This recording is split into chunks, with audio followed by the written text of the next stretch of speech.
What do you get when you take an all-time great single-player campaign and an excellent multiplayer mode, but then release your first-person shooter in between the behemoth IPs that are Call of Duty and Battlefield? Sadly, the answer is an absolute gem of the game, one of the best of the generation that is almost entirely overlooked by the public. Titanfall 2, honestly, is one of the better shooters ever made, and it's had solid post-launch support. It is still great 5 years after its 2016 release, and I will tell you why in our review of Titanfall 2.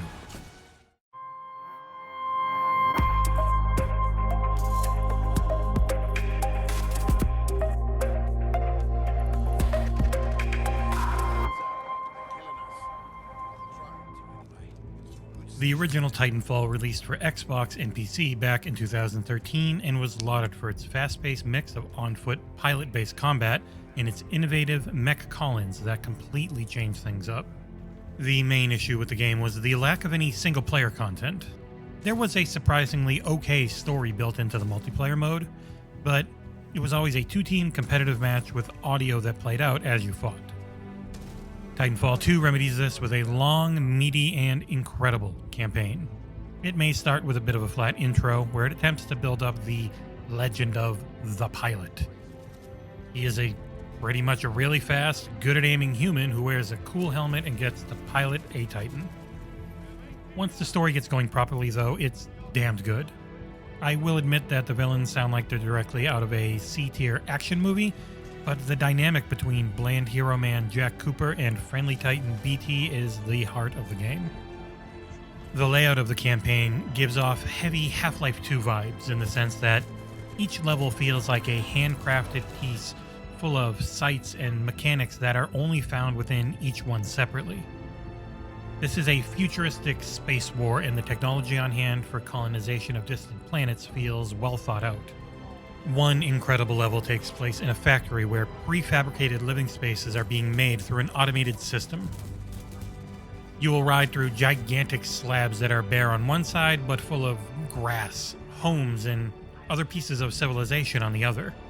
And perhaps the most iconic, and I'll try not to spoil it too much, it's a level that focuses on a wrist-mounted device that lets you travel between two distinct points of time at will.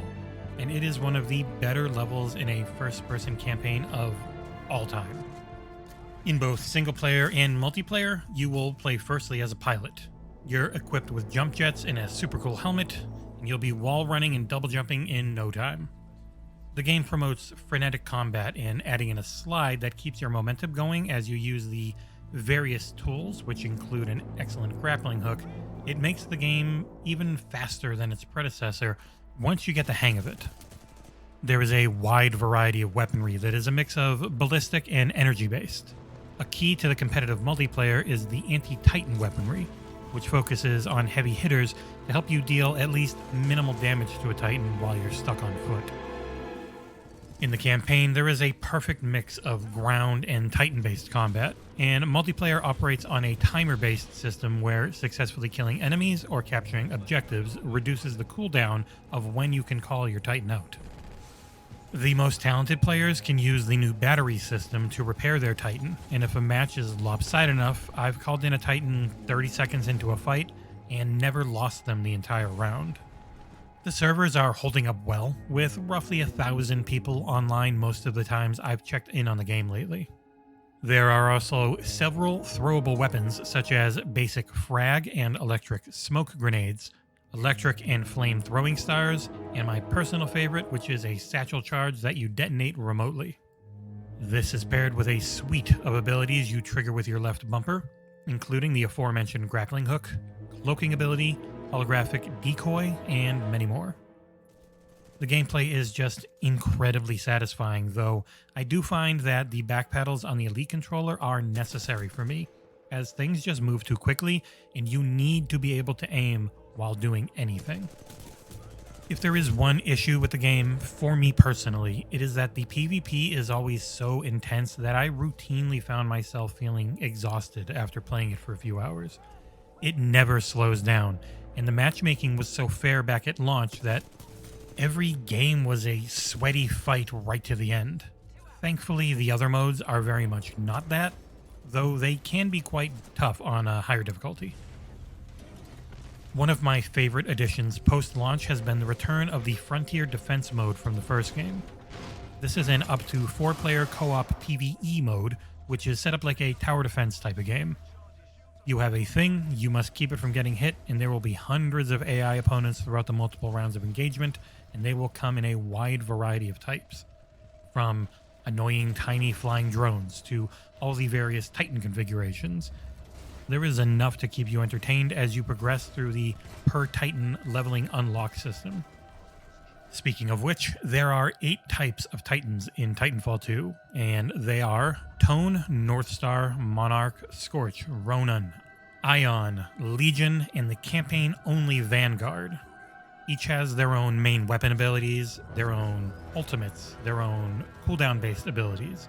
This is quite a different system from the first game, as that one just had 3 set chassis, and then you could choose your weapons and abilities. I personally actually preferred this system because I always knew what I was going up against. There is a wide variety of cosmetics as well for the PvP and Frontier Defense modes, and it's a good system. I never felt pressured into paying for anything. The unlock system was fair, and it was varied enough, for me personally at least. To wrap things up, if you have Game Pass Ultimate, then you have this game. It runs flawlessly on Xbox Series console, and the campaign is awesome. Things get even better if you have a few friends interested as well, because Frontier Defense is something that I still play often to this day. Going back through the campaign for this review has reminded me of just how much I love this game, and I hope it inspires at least a few of you to finally give it a go. And with Game Pass Ultimate offering up at no extra cost, why not?